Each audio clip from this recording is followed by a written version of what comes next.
Assam Chief Minister Himanta Biswa Sharma has stated that he plans to meet Congress President Mallikarjun Kharge to question the party's decision on field MP Gaurav Gogai, who allegedly visited Pakistan. Sharma alleged that the Congress party has a sympathetic stance towards Pakistan, equating the two, and insisted that such actions raise serious questions. He said that it would present all the related information out to cards and demand an explanation for the giving a ticket to someone who conducted is under suspicious. Sharma further questioned the purpose of Kharge reported 15-day stay in Pakistan, pointing out that there was no places like Kargia and Manas National Park to justify the visit. He initiated that such a trip could not be only a training for other fabulous reasons, making Kharge acts highly questionable.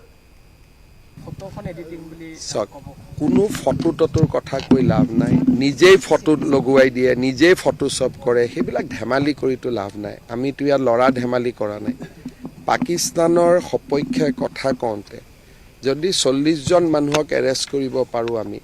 পাকিস্তানত যোৱাৰ অপৰাধত গৌৰৱ গগৈৰ ওপৰতো আমি action ল'ব পাৰো গৌৰৱ গগৈ ভগৱান নহয়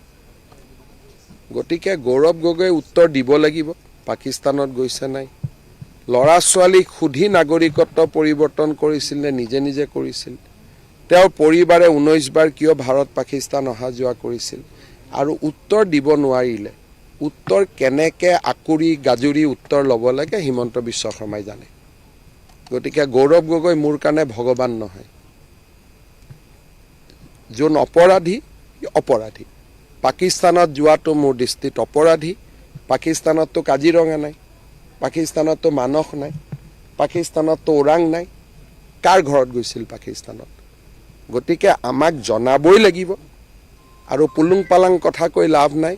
কেনেকে আজুৰি উত্তৰ ল'ব লাগে অসম চৰকাৰ অসমৰ এছআইটি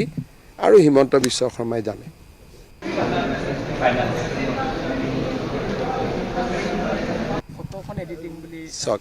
কোনো ফটো টটোৰ কথা কৈ লাভ নাই নিজেই ফটো লগোৱাই দিয়ে নিজেই ফটো সব কৰে হেবিলাক ধেমালি